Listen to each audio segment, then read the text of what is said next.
ਪ੍ਰਵਾਨ ਕਰਨੀ। ਵਾਹਿਗੁਰੂ ਜੀ ਕਾ ਖਾਲਸਾ ਵਾਹਿਗੁਰੂ ਜੀ ਕੀ ਫਤਿਹ। ਚਾਰ ਪੰਕਤੀਆਂ ਧੰਨ ਗੁਰੂ ਗ੍ਰੰਥ ਸਾਹਿਬ ਜੀ ਮਹਾਰਾਜ ਦੀਆਂ ਉਚਾਰਨ ਕਰਤਾ ਸ੍ਰੀ ਕਬੀਰ। ਇਸ ਦੇ ਵਿਚਾਰ ਆਪ ਜੀ ਦੇ ਸਾਹਮਣੇ ਰੱਖਣ ਲੱਗਾ। ਸਵਾਲੀਆ ਪੰਕਤੀਆਂ ਨੇ। ਕਬੀਰ ਜੀ ਕਹਿੰਦੇ ਨੇ, ਸੋ ਗੁਰ ਕਰੋ ਜੇ ਬਹੁਰ न करना। गुरु ऐसा करो कि बार बार बदलना ना पए। मर गया गुरु होर लभो, ओ मर गया होर लभो, जीवन भर लभदे रहो। सो गुर करो जे बहुर न करना। सो ध्यान धरो जे बहुर न धरना। उस विच ध्यान जोड़ो कि ध्यान दा मरकज बार बार बदलना ना पवे। सो जप करो जे बहुर न करना, ऐसे मरो जे बहुर न मरना। ओ जप करो जिसदे जप करदियां किसी होर जप की लोड़ पए ही ना, और इस तरह मरो कि बार बार न मरना पे। मैं अर्ज करा, जितने सरल शब्दों विच, जितने सौखे शब्दों विच और जितने सरल भाव नाल गुरु ग्रंथ साहब जी महाराज दियां ये पंक्तियां असीं पढ़ लैंदे हां, सुन लैंदे हां, इहदे च इतनी सरलता नहीं है। इस सदी दे च सियाणे पुरुष कह रहे हैं कि सिख जगत नूं बड़ी मुश्किल नाल बाणी सुनन दी जाच आ रही है। सिर्फ कहंदे इस तो पिछे चले जाइए, बाणी नूं सुनन दा समां भी नहीं सी, बाणी नूं सुनन दियां रुचियां भी नहीं सन, बाणी नूं सुनन दा माहौल भी नहीं सी। सारा सिख संघर्ष दे च लंघिया। लड़ाई झगड़े जंग जदल भज दौड़ और हिजरत, एक थां तो दूसरी थां, दूसरी थां तो तीसरी थां। गुरु नानक देव जी महाराज तो लेके गुरु गोबिंद सिंह जी महाराज तक, फिर उस तो बाद 100 साल तक सिख जगत का इतिहास भज दौड़ का इतिहास रहा। इस सदी दे इसी सदी दे गुरबाणी सुनन का शौक वधिया है। पर प्रिंसिपल साहब सिंह कहते सन, अजे समझण का शौक नहीं जागया।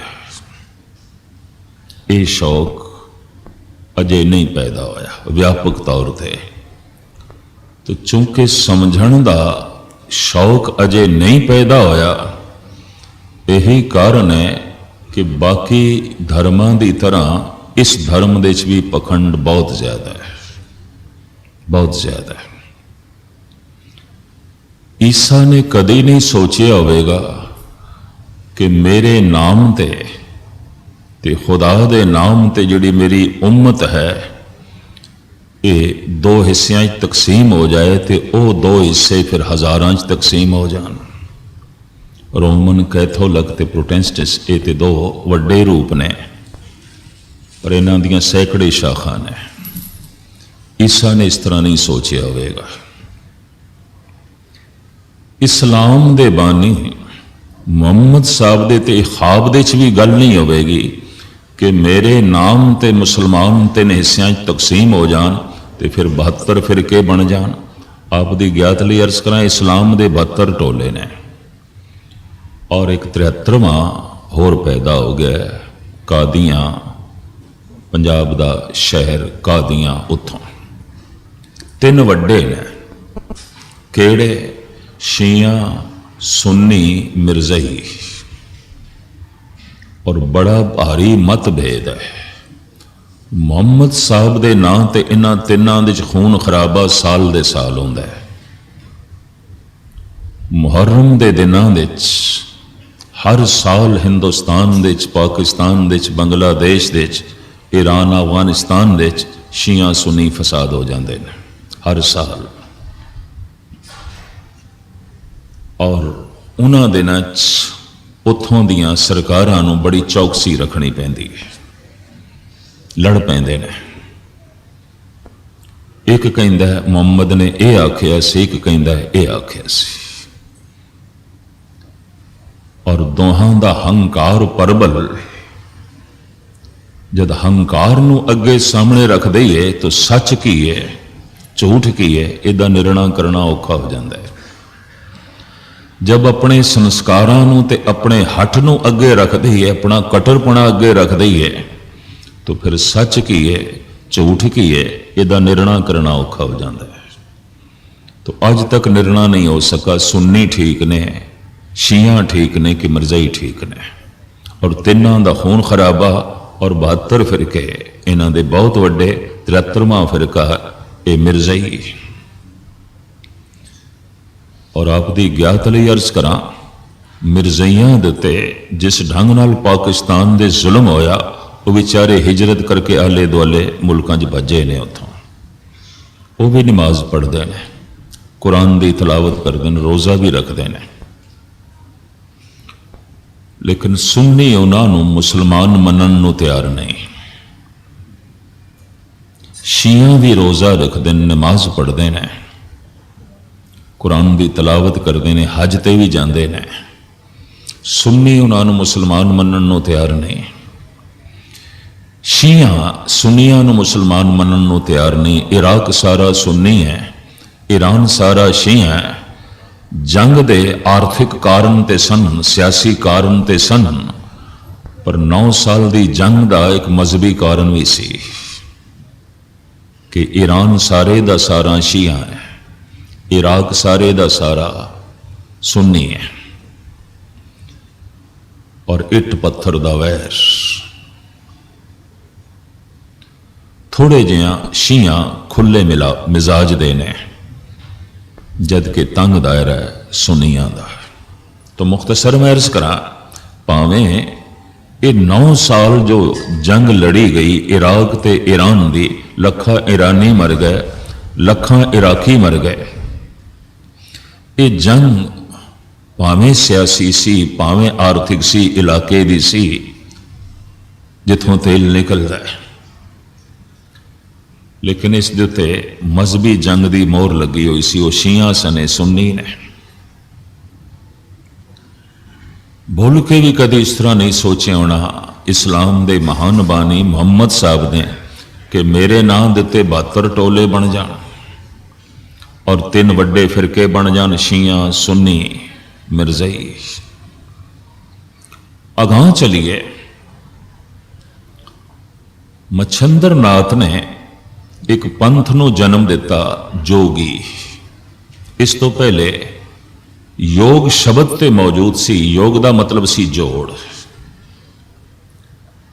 और योगियां दे पंथ दे जन्मदाता मच्छंदर नाथ ने, उसके वड्डे प्रचारक गोरखनाथ ने। आप दी ज्ञात लई अर्ज करा, गोरख दे नाम ते ही बहुत वड्डा शहर है गोरखपुर, और योगी गोरख करके ही नेपालियां नूं गोरखा कहते ने। गोरखा क्यों कहते ने? गोरख नूं पूजण वाले, गोरख नूं गुरु मनण वाले, गोरख की परिक्रमा करन वाले। गोरखनाथ नूं नेपाल विच बड़ी कामयाबी मिली सी। सारा नेपाल झुक गया सी गोरख दे अगों। उदों इन्हां नूं लकब मिल गया गोरखे। ये ते गोरखे ने, ये ते गोरख दे पिछे चलण वाले ने। इन्होंने ते गोरख की मत अपना ली। गोरखपुर नेपाल की सरहद ते है, और उस शहर नूं, जो शहर इंज कह लो गोरख के नाम ते ही वसिया, क्योंकि बहुत जोगी आके उत्थे वसे और प्रचार का उन्होंने केंद्र बनाया। आप दूर क्यों जाओ, जिसनों असी नानक मथा करके कहने हैं, जो बहुत वड्डा स्थान है, सिख जगत का तीर्थ है, ये नानक मते तो पहले गोरख मता सी। शायद जिन्होंने इतिहास पढ़िया तो सुनिया। ਅੱਜ ਵੀ ਹਜ਼ਾਰਾਂ ਪਹਾੜੀ ਉੱਥੇ ਆਉਂਦੇ ਨੇ, ਗੁਰੂ ਨਾਨਕ ਦੇ ਗੀਤ ਆਪਣੀ ਭਾਸ਼ਾ ਦੇ ਵਿੱਚ ਗਾਉਂਦੇ ਨੇ। ਇਹ ਗੋਰਖ ਮਤਾ ਸੀ। ਜਦ ਸਾਹਿਬ ਸ੍ਰੀ ਗੁਰੂ ਨਾਨਕ ਦੇਵ ਜੀ ਮਹਾਰਾਜ ਉੱਥੇ ਗਏ ਨੇ, ਪਰ ਆਪ ਦੀ ਗਿਆਤ ਲਈ ਅਰਜ਼ ਕਰਾਂ, ਦੀਵਾਲੀ ਦਰਬਾਰ ਸਾਹਿਬ ਤੋਂ ਬਾਅਦ ਦੂਸਰੇ ਪੱਧਰ ਤੇ ਮਹਾਨ ਦੀਵਾਲੀ ਨਾਨਕ ਮਤੇ ਹੀ ਮਨਾਈ ਜਾਂਦੀ ਹੈ। ਬੜਾ ਭਾਰੀ ਇਕੱਠ ਹੁੰਦਾ ਹੈ। ਜਿੱਥੇ ਨਾਨਕ ਮਤੇ ਘੱਟ ਤੋਂ ਘੱਟ 1 ਲੱਖ ਖਾਲਸਾ ਪਹੁੰਚਦਾ ਹੈ ਦੀਵਾਲੀ ਵਾਲੇ ਦਿਨ, ਉੱਥੇ 2 ਲੱਖ ਦੇ ਕਰੀਬ ਪਹਾੜੀ ਹਿੰਦੂ ਪਹੁੰਚਦੇ ਨੇ। ਕੁਮਾਈਓਂ ਦੀ ਪਹਾੜੀਆਂ ਦੇ ਲੋਕ, ਉਹਨਾਂ ਦੀ ਵੀ ਆਪਣੀ ਸ਼ਰਧਾ ਹੈ। ਦਰਬਾਰ ਸਾਹਿਬ ਦੀ ਦੀਵਾਲੀ ਤੇ ਮਸ਼ਹੂਰ ਹੈ। ਜੋਗੀ ਲੋਕ ਜਦ ਨਵੀਂ ਬਰਫ਼ ਪੈਣੀ ਸ਼ੁਰੂ ਹੋ ਜਾਂਦੀ ਸੀ ਹਿਮਾਲਿਆ ਤੇ, ਤਾਂ ਇਹ ਮੈਦਾਨੀ ਇਲਾਕਿਆਂ ਦੇ ਚ ਆ ਜਾਂਦੇ ਸਨ। ਉਂਝ ਇਹ ਸਮਾਂ ਆਪਣਾ ਹਿਮਾਲਿਆ ਪਰਬਤ ਤੇ ਬਤੀਤ ਕਰਦੇ ਸਨ, ਔਰ ਇਹਨਾਂ ਦੀ ਐਸੀ ਧਾਰਨਾ ਸੀ ਕਿ ਜ਼ਮੀਨ ਤੋਂ ਜਿਤਨੀ ਉੱਚੀ ਜਗ੍ਹਾ ਹੋਵੇ ਭਜਨ ਵਿੱਚ ਮਦਦ ਕਰਦੀ ਹੈ। ਉੱਥੇ ਮਨੁੱਖੀ ਸ਼ਬਦਾਂ ਦੀਆਂ ਵਿਚਾਰਾਂ ਦੀਆਂ ਤਰੰਗਾਂ ਪ੍ਰਭਾਵਿਤ ਨਹੀਂ ਕਰਦੀਆਂ। ਦੂਸਰਾ, ਠੰਡ ਭਜਨ ਵਿੱਚ ਮਦਦ ਕਰਦੀ ਹੈ, ਤਾਂ ਹਿਮਾਲਿਆ ਬਰਫ਼ ਦੀਆਂ ਚੋਟੀਆਂ, ਬਰਫ਼ ਪਈ ਹੈ। ਜੈਸੇ ਨਵੀਂ ਬਰਫ਼ ਪੈਣੀ ਸ਼ੁਰੂ ਹੁੰਦੀ ਸੀ, ਇਹ ਥੱਲੇ ਆ ਜਾਂਦੇ ਸਨ। ਔਰ ਇਹਨਾਂ ਦੀ ਆਮਣ ਦੇ ਵਿੱਚ ਖੁਸ਼ੀ ਮਨਾਈ ਜਾਂਦੀ ਸੀ। ਇਹ ਜਦੋਂ ਆਉਂਦੇ ਸਨ, ਬਸ ਦੀਵਾਲੀ ਨੇੜੇ ਆਉਂਦੀ ਸੀ,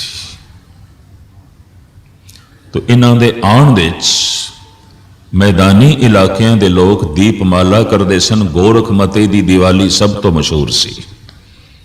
ਅੱਜ ਨਾਨਕ ਮਤਾ, ਜਦ ਸਤਿਗੁਰੂ ਨਾਨਕ ਦੇਵ ਜੀ ਮਹਾਰਾਜ ਉੱਥੇ ਪਹੁੰਚੇ ਨੇ, ਜੋਗੀਆਂ ਨੇ 2 ਗੁਲਾਬ ਦੇ ਫੁੱਲ ਸਤਿਗੁਰੂ ਦੇ ਕਦਮਾਂ ਤੇ ਰੱਖੇ। ਮਹਾਰਾਜ ਨੇ ਚੁੱਕੇ ਤੇ ਇੰਜ ਜੋਗੀਆਂ ਨੂੰ ਵਾਪਸ ਕਰ ਦਿੱਤੇ। ਮਰਦਾਨੇ ਨੂੰ ਪਤਾ ਸੀ ਇਸ ਤਰ੍ਹਾਂ ਦੇ ਕੌਤਕ ਸਤਿਗੁਰੂ ਕਰਦੇ ਨੇ, ਔਰ ਉਹਦੇ 'ਚ ਕੁਝ ਰਮਜ਼ ਆਉਂਦੀ ਹੈ, ਉਸ ਦੇ 'ਚ ਰਹੱਸ ਆਉਂਦਾ ਹੈ। ਉਹ ਰਹੱਸ ਜੋਗੀ ਸਮਝ ਗਏ। ਜੋ ਜੋਗੀਆਂ ਨੇ 2 ਫੁੱਲ ਭੇਟ ਕਰਕੇ ਗੁਲਾਬ ਦੇ ਗੁਰੂ ਨਾਨਕ ਦੇਵ ਜੀ ਮਹਾਰਾਜ ਦੇ ਸਾਹਮਣੇ ਕੁਝ ਆਪਣੇ ਵਿਚਾਰ ਰੱਖੇ, ਉਹ ਨਹੀਂ 2 ਫੁੱਲਾਂ ਨੂੰ ਵਾਪਸ ਕਰਕੇ ਧੰਨ ਗੁਰੂ ਨਾਨਕ ਦੇਵ ਜੀ ਮਹਾਰਾਜ ਨੇ ਜਵਾਬ ਦੇ ਦਿੱਤਾ। ਜੋਗੀਆਂ ਨੇ 2 ਫੁੱਲ ਰੱਖੇ, ਆਖਿਆ ਜੋਗ ਮਤ ਦੇ ਚ ਰਿੱਧੀ ਸਿੱਧੀਆਂ ਦੀ ਸੁਗੰਧੀ ਹੈ। ਜੋਗ ਮਤ ਦੇ ਚ ਸੰਸਾਰਿਕ ਪੂਜਾ ਪ੍ਰਤਿਸ਼ਠਾ ਦਾ ਸੁਹੱਪਣ ਹੈ। ਬੜੀ ਪੂਜਾ ਹੈ, ਬੜੀ ਪ੍ਰਤਿਸ਼ਠਾ ਹੈ। ਰਾਜੇ ਮਹਾਰਾਜੇ ਪੂਜਦੇ ਨੇ, ਸਾਰਾ ਦੇਸ਼ ਝੁਕਦਾ ਹੈ। ਇਹ ਸੁਹੱਪਣ ਹੈ। ਔਰ ਰਿੱਧੀ ਸਿੱਧੀਆਂ ਦੀ ਸੁਗੰਧੀ ਹੈ। ਇਹ 2 ਗੱਲਾਂ ਨੇ, ਇਹ 2 ਪ੍ਰਾਪਤੀਆਂ ਨੇ ਜੋਗ ਮਤ ਵਿੱਚ। ਐ ਗੁਰੂ ਨਾਨਕ, ਤੁਸੀਂ ਇਹ ਫੁੱਲ ਕਬੂਲ ਕਰ ਲਓ, ਜੋਗ ਮਤ ਕਬੂਲ ਕਰ ਲਓ। ਔਰ ਆਪ ਦੀ ਗਿਆਤ ਲਈ ਅਰਜ਼ ਕਰਾਂ, ਸਿੱਧ ਗੋਸ਼ ਦੇ ਵਿੱਚ ਗੁਰੂ ਨਾਨਕ ਦੇਵ ਜੀ ਮਹਾਰਾਜ ਨੇ ਦੱਸਿਆ ਵੀ ਹੈ, ਜੋਗੀ ਮੈਨੂੰ ਇੰਜ ਕਹਿੰਦੇ ਨੇ, ਦਰਸ਼ਨ ਵੇਖ ਕਰੋ ਜੋਗਿੰਦਰਾ ਮੁੰਦਰਾ ਛੋਲੀ ਖਿੰਤਾ, ਬਾਹਰੇ ਅੰਦਰ ਏਕ ਸਰੇਵੋ ਖਟ ਦਰਸ਼ਨ ਇੱਕ ਪੰਥਾ।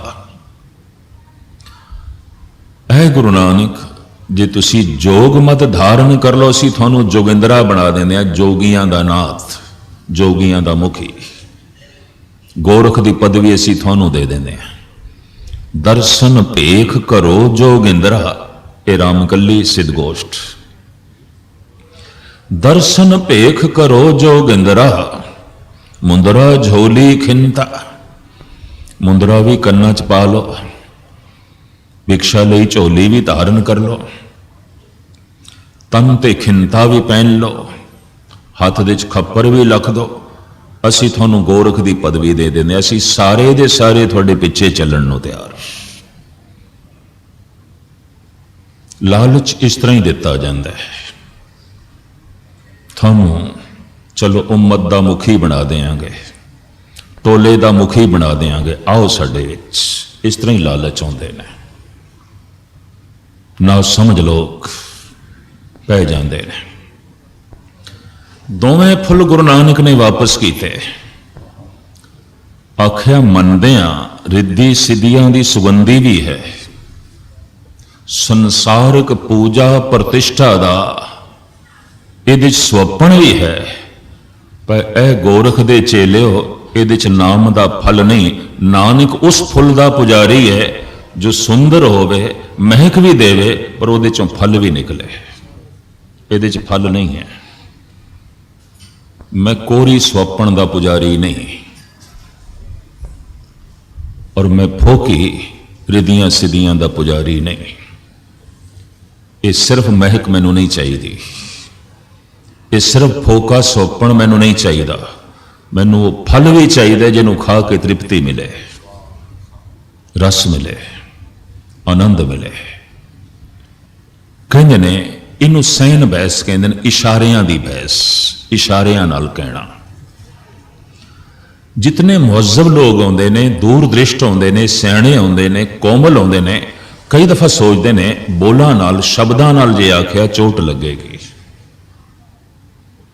शब्दां नाल जे किधरे आखिया ठेस लगेगी। और जो शब्द बोल देते उहदे फिर अर्थ भी बदलने औखे हो जाणगे। पर इशारियां दी चर्चा दे ते अर्थ बदल सकते हैं, भाव बदल सकते हैं, वापस ले सकते हैं।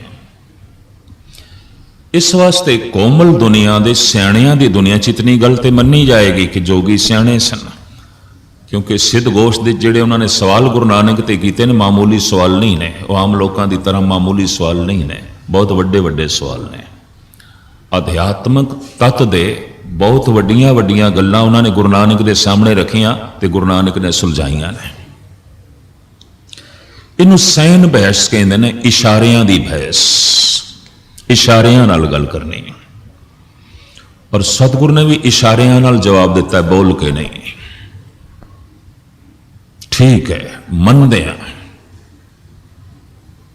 रिद्धि सिद्धियां दी सुगंधी भी है ते संसारिक पूजा प्रतिष्ठा दी इहदी सुहप्पण भी है। पर मैं उस फुल का पुजारी हाँ जिहदे चों फल भी निकले, नाम दा, परमात्मा दे नाम दा, क्योंकि उस तो बिना मुक्ति नहीं। जोगी झुके ने, गोरख मते दा नाम नानक मता पिया। गुरु नानक नाल कई थां ते सैन चर्चा हुई है, बैन चर्चा नहीं, बोल के नहीं, इशारियां दी। जैसे सतगुरु जद मुल्तान पहुंचे तो गुरु नानक चुनाव जिहड़ा करते सन, या तो धर्म के मुखिया कोल जाना है, या फिर अधर्म के मुखिया कोल जाना है, या तो साधुआं कोल जाना है, या डाकुआं कोल जाना है, या धर्मात्मा लोगों कोल जाना है, या ठग्गां कोल जाना है। अब देखना गुरु नानक का इतिहास सारा पढ़ो, जो ठग नहीं बन सकिया, साधु भी नहीं बन सकिया, जो जोगी भी नहीं हो सकिया, डाकू भी नहीं हो सकिया, गुरु नानक नहीं गए उसको। कारण कहते दोहां दे च गति है। साधु भी कुछ कर रहे हैं, चल रहे हैं, डाकू भी कुछ कर रहे हैं। फर्क सिर्फ इतना है कि एक सीढ़ियां दे ऊपर चढ़ रहे है, एक थल्ले ले रहे। इन्हां दोहां को इस वास्ते गए जो ऊपर चढ़ रहे हैं उन्होंने सहारा दईए, मदद दईए, किधरे हौसला ना हार बैठे, और उन्होंने दस दईए मंजिल अगे। और जिहड़े थल्ले उतर रहे सन उन्हों का रुख मोड़ दईए, अपनी शक्ति नूं थल्ले क्यों जाहिल करते पे, उपर उठो। ठगी सारी कढ़ दी, सज्जन दे तोते सज्जन बना दिता, राक्षसपना सारा कढ़ दिता, कोड़े विचों संत बना दिता, रुख मोड़ दिता। और मैं अर्ज करा, कहते शक्ति साधु कोल भी है, बिना शक्ति दे कोई साधु नहीं बन सकता, सिद्ध नहीं बन सकता। शक्ति की है? उद्यम है, उद्यम करने का चाह है, उद्यम करने की उमंग है, जीवन नू प्रभु दे मार्ग ते तोड़ सके ऐसी चाहत है, ऐसी प्यास है, ऐसी तड़प है, वो करना चाहता, उसकी जिंदगी च गति है। पर डाकू की जिंदगी च भी गति है।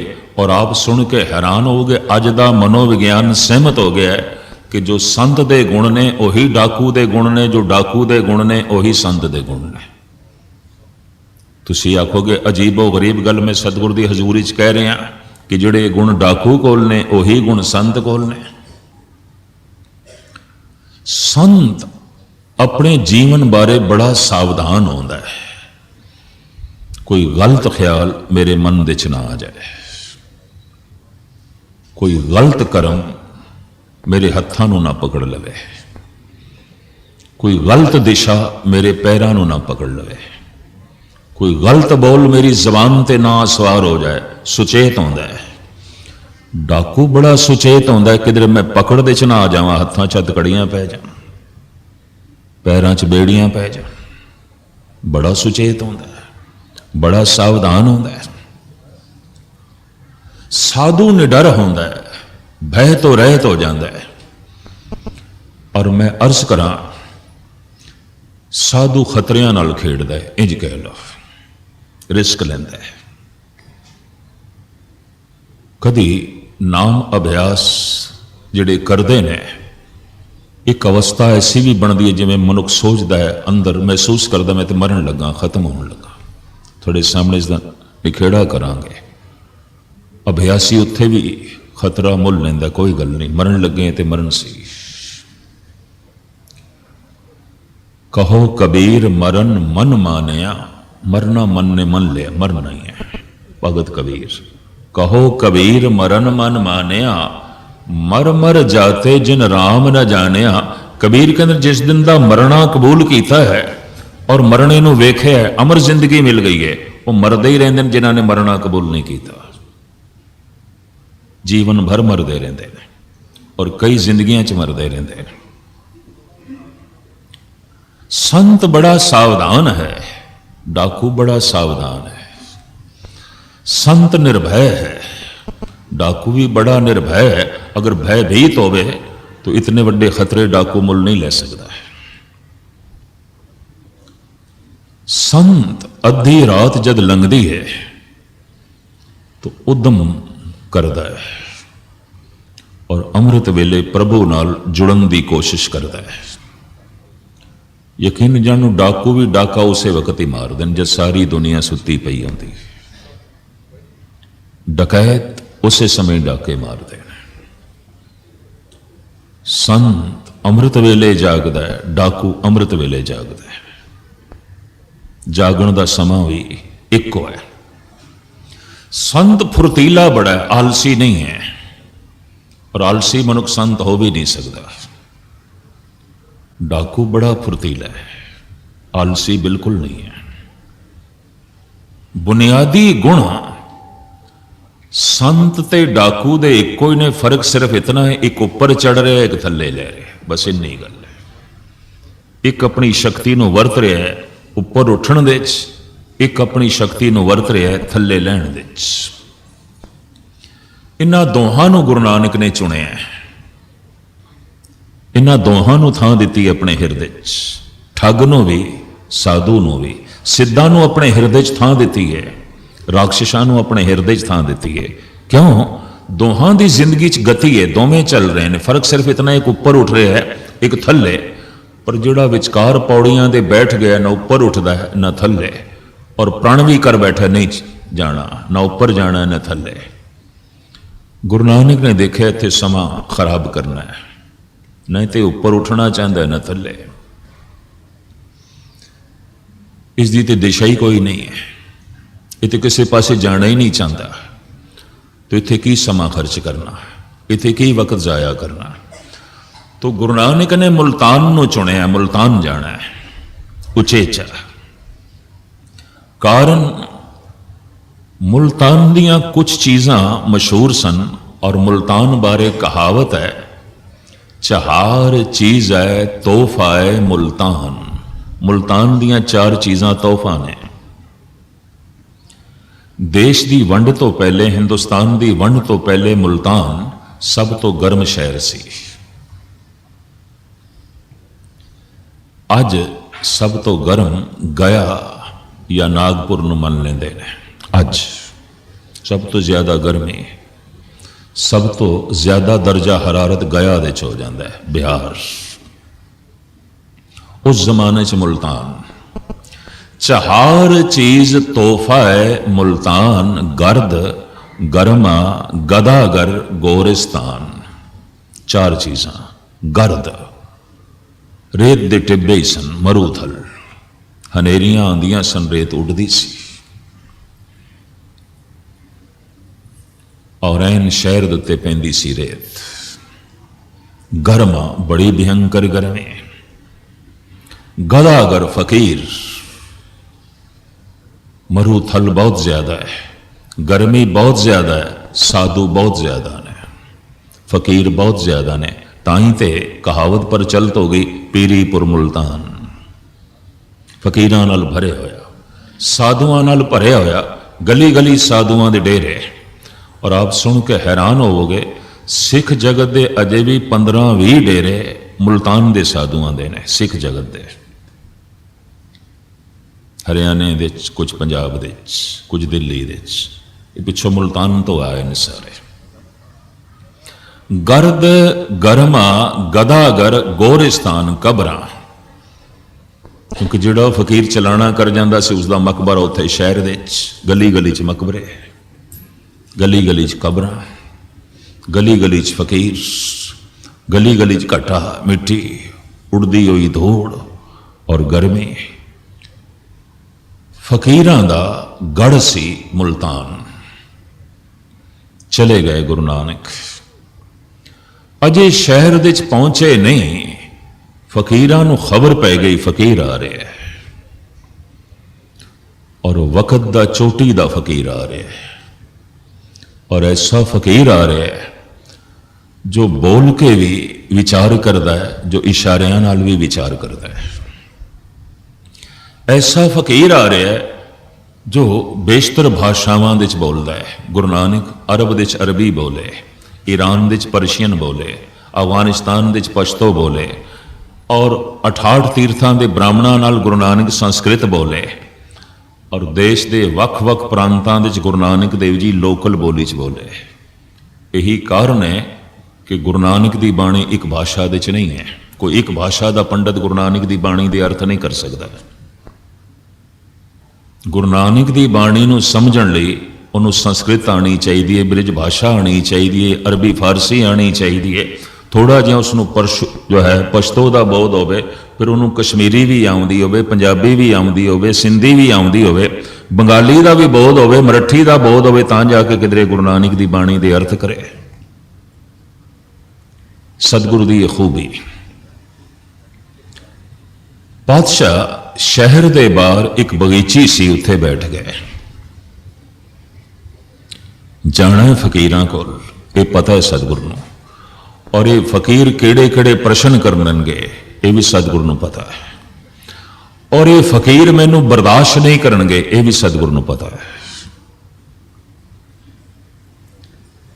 ईरान के सूफी संत शेख सादी ने एक कहानी लिखी है कि हनेरे ने एक दिन खुदा दे दरबार दे च फरियाद की थी और आख्या, ऐ खुदावन ताला मैनू बचाओ, एक दुश्मन मेरे पिछे हाथ धो के पै गया, मैनू टिकण ही नहीं देता।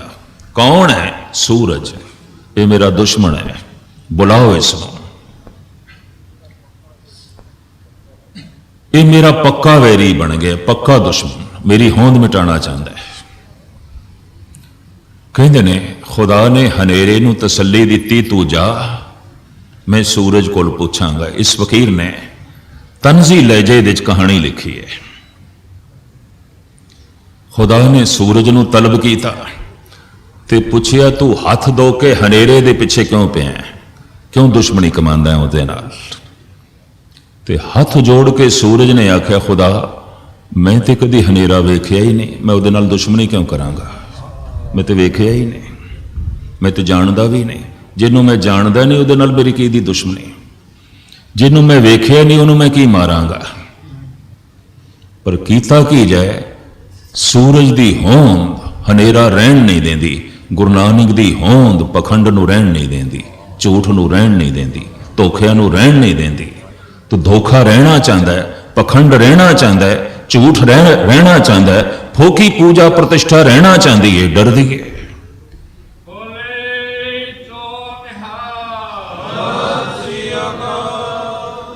तो मैं अर्ज करा, पता है उत्थे फकीरां ने मता पकाया, सारे फकीरां ने, और इस मते दे सारे सहमत ने। एक फकीर ने भी उस मते की विरोधता नहीं की थी।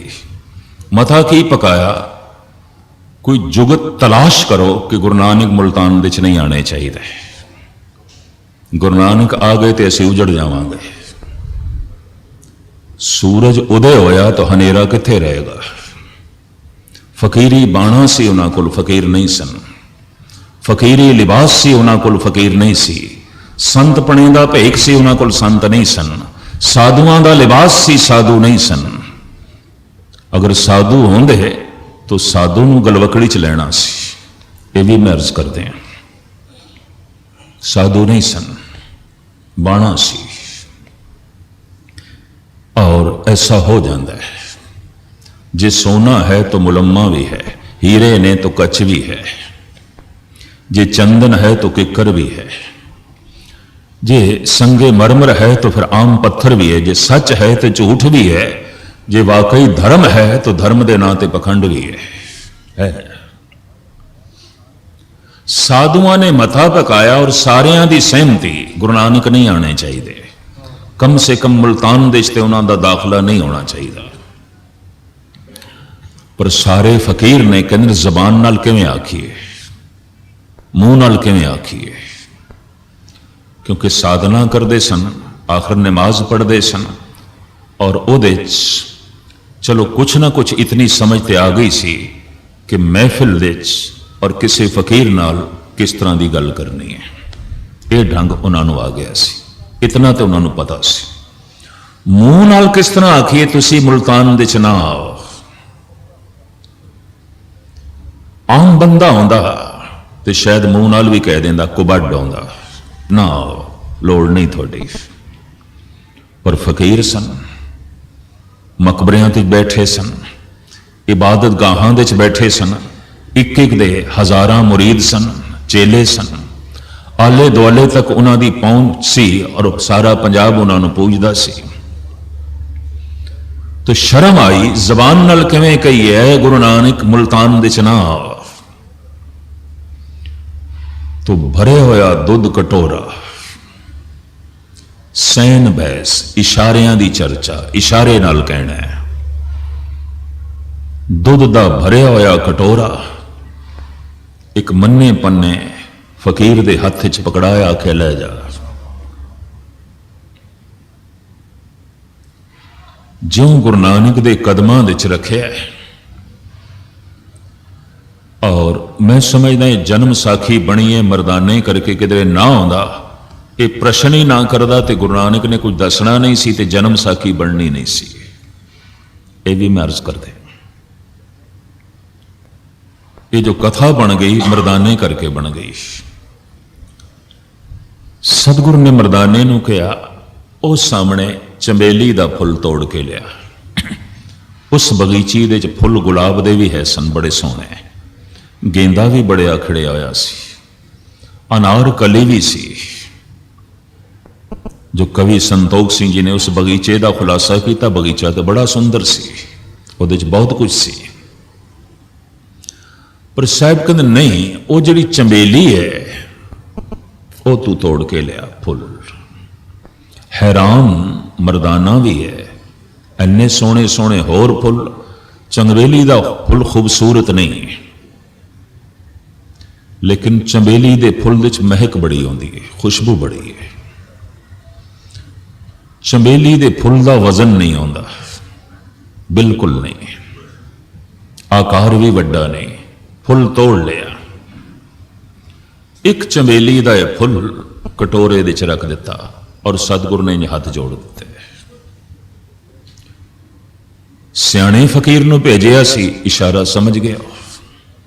इनू कहते हैं सैन बहस, सैन चर्चा, इशारियां दी चर्चा। उन्हें कटोरा चुक लिया वापस। मरदाना पूछदा, बाबा इत्थे भी मैनू समझ नहीं आई, मैं समझदा गलबात ते थोड़ी हो गई, चर्चा ते हो गई, उन्होंने कुछ आख्या, तुसी भी कुछ आख्या। उन्होंने की आख्या है? पातशाह दसो, तुसी की आख्या है? महाराज मैनू दसो। सतगुरु कहते मरदाने उन्होंने ये आख्या है, शहर लबा लब भरिया होया फकीरां नाल, इंज जिमें एक कटोरा दुध नाल भरिया होया, होर दुध लई थां नहीं, होर फकीर लई थां नहीं है, ना आओ वापस जाओ। मरदाना कहता मैं तो समझिया सी मुल्तान दे फकीर महान ने, अजे आपां शहर दे च भी नहीं पहुंचे तो इत्थे दुध ले आए ने, ते गल ही कुछ होर। आप दी ज्ञात लई अर्ज करा, मंसूर ने किसी वक्त कहा सी, किसी नूं मारना होवे बेइज्जत करके भी मारिया जा सकता है, इज्जत दे के भी मारिया जा सकता है। किसी नूं मारना होवे रो के भी मारिया जा सकता है, हंस के भी मारिया जा सकता है। किसी नूं मारना होवे कुछ खो के भी मारिया जा सकता है, कुछ दे के भी मारिया जा सकता है। और किसी नूं मारना होवे तो बोलां नाल भी मारिया जा सकता है, इशारियां नाल भी मारिया जा सकता है। फर्क सिर्फ इतनी है कि उसकी भावना की है। आप दी ज्ञात लई अर्ज करा, जद शिबली ने फुल मारिया सी मंसूर नूं, चीख निकल गई सी मंसूर दी। रोंदा होया शिबली कोल गया, आख्या हद हो गई, तेनू पत्थर पै रहे सन, तू हसदा रहा, तेनू चारों पासे तो लोकी पत्थर मार रहे सन, तू हस रहा सी। ते मैं ये सोचा कि मैं कुछ ना मारिया तो मैं पकड़िया जावांगा, थोड़ा साथी गिणिया जावांगा, तो मैं तो सिर्फ एक फुल मारे, तू रो उठे हैं, मेरा फुल तेरे मत्थे ते लगे है, तू चीख उठे हैं, ऐसा क्यों? मंसूर कहता है, ऐ मेरे मित्र, सवाल ये नहीं कि किसी ने पत्थर मारे ने कि किसी ने फुल मारे है, मारे तू फुल मैनू मारे है, भेट नहीं कीता, तू फुल नजराना नहीं कीता, मारे है, मारन नाल ते चोट लगती है। जिन्हां ने मैनू पत्थर मारे उन्होंने मेरे तन नू जख्मी किया, क्योंकि उन्हां दे पत्थरां दी पहुंच मेरे तन तक सी, मेरे मन तक नहीं सी। पर तू फुल मारे बहुत गहरा चला गया, ये सट मेरे मन ते लगी है। क्यों? तू मेरा दोस्त है, तू समझदा है कि मेरी अवस्था की है, तो फिर भी तू मैनू मारे। सवाल ये नहीं कि तू पत्थर मारे है कि फुल मारे है, पर मारे। फुल भेंट नहीं कीता, फुल अर्पण नहीं कीता, फुल मारे। और उत्थे ही मंसूर ने कहा सी, मारना होवे किसे नूं ऐ शिबली, बेइज्जत करके भी मारिया जा सकता है, इज्जत दे के भी मारिया जा सकता है, अपमान करके भी मारिया जा सकता है, सन्मान करके भी मारिया जा सकता है। मुख्तसर मैं अर्ज करा, उस कटोरे दे उपर एक छोटा जिहा फुल जिहदा कोई आकार नहीं, वजन नहीं, फैलिया होया नहीं, बोझल नहीं, महक ही महक है, ये रखे है गुरु नानक ने। मरदाना पूछता है, पातशाह उन्होंने तो यह कह दिता, ये शहर इंज फकीरां नाल भरिया होया है जिवें कटोरा दुध नाल, होर दुध लई थां नहीं, होर फकीर लई थां नहीं। तुसी की जवाब दिता है? मरदाने मैं ये आख्या, मेरे होण नाल किसी दा दुध डुलेगा नहीं, मैं किसी दा दुध नहीं डोलांगा, मैं इंज रवांगा मुल्तान दे जिवें इस कटोरे दे चंबेली दा फुल, महक भी देंगा, सुगंधी भी देंगा, पर मैं किसी दा दुध डोलांगा नहीं, किसी दा अपमान नहीं करांगा, किसी दा सन्मान खोवांगा नहीं, किसी दी गद्दी दी मैनू लोड़ नहीं, किसी दा सन्मान मैनू नहीं चाहिए। मैं तो इंज रवांगा जिवें चंबेली दा फुल, महक भी देंगा और अपनी थां आप बनावांगा। सतगुरु इत्थों इशारतन कह गए, रहना होवे जगत दे बोझ बन के ना रहना, सिर दा भार ना बनना।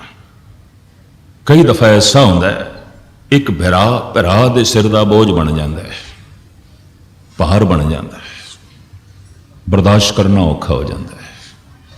कई दफा ऐसा होता है औलाद मां बाप के सिर का बोझ बन जाती है, भार सहन करना औखा हो जाता है। और गुस्ताखी माफ कई दफा मां बाप ये भी बोझ बन जाते हैं। इतना बोझ, इतना भार कि कई दफा पुत्र लिए चुकना औखा हो जाता है। कई दफा मित्र के सिर का भार बन जाता है।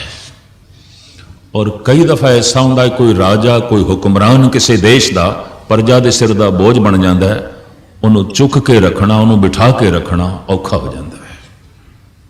और जब सिर के उत्ते भार वध जाए तो सिर हिल जाते हैं। सिर का हिलना की है? इनकार करते हैं, हिल जाते हैं सिर। भार बहुत है, नहीं कबूल है, नहीं बर्दाश्त। मरदानिया में यह आख्या है अगर किसी के सिर ते भी बैठना हो तो चंबेली के फुल की तरह, ताकि किसी का सिर हिले ना, उन्होंने महक मिलती रहे। बोझ बन के ना रहना, भार बन के ना रहना। मैं तो उन्होंने ये जवाब दिता। दो गुलाब के फुलों के राही जोगियां ने गुरु नानक देव जी महाराज के सामने ये विचार रखी है, जोग मत धारण करो, ये रिद्धियां सिद्धियां की सुगंधी है, ये संसारिक पूजा प्रतिष्ठा की सुहपन है, सुंदरता है। मरदानिया में वापस किते ने मैं आख्या कि रिद्धि सिद्धियां की सुगंधी है, मैं मनदा, क्योंकि तांत्रिक योगा है और वो तांत्रिक योग रिद्धि सिद्धियां की प्राप्ति लई है, मैं मनदा है। ये संसारिक पूजा प्रतिष्ठा की सुहपन भी है, सुंदरता भी है, पर ए जोगियो ये नाम का फल नहीं है। नानक उस फुल का पुजारी है जिहदे फल भी हो। वापस थानू कबूल है तो मैं वो फुल भी दे सकदा जिहदे फल है। उत्थे जोगी झुके ने, गोरख मते का नाम पे है नानक मता। बहुत शानदार सुंदर स्थान है, पहाड़ों की गोद विच बनया होया, हिमालय की तलहटी। और करीबन पहाड़ी लोग दिवाली वाले दिन उत्थे जो है आउंदे ने। मैं अर्ज कर रहा सी गुरु ग्रंथ साहब जी महाराज के कुछ बोल थोड़े सामने एक दफा दोहरावां तो फिर खुलासा। फिर सो गुर करो जे बहुर न करना, सो ध्यान धरो जे बहुर न धरना, सो जप करो जे बहुर न करना, ऐसे मरो जे बहुर न मरना। वो मरना की है, वो जप की है, वो ध्यान की है, वो गुरु की है, जिन्हों एक दफा धारण करिए तो हो नवे नवे की लोड़ ना पवे। ये अपने आप दे समा ते खुलासा मंगदा है। मैं कल सवेरे दे दीवान थोड़े सामने इन्हां पंक्तियां दा खुलासा करांगा। चेते तुसी रखना, सो गुर करो जे बहुर न करना, सो ध्यान धरो जे बहुर न धरना, सो जप करो जे बहुर न करना, ऐसे मरो जे बहुर न मरना। विचार का लाभ जी के सामने टिकाऊ नाल आपने सरन किया। सतगुरु मेहर करन, बख्शिश करन, गुरबाणी दी विचार हिरदे च वसान, भुल चुक दी क्षमा। वाहिगुरू जी का खालसा, वाहिगुरू जी।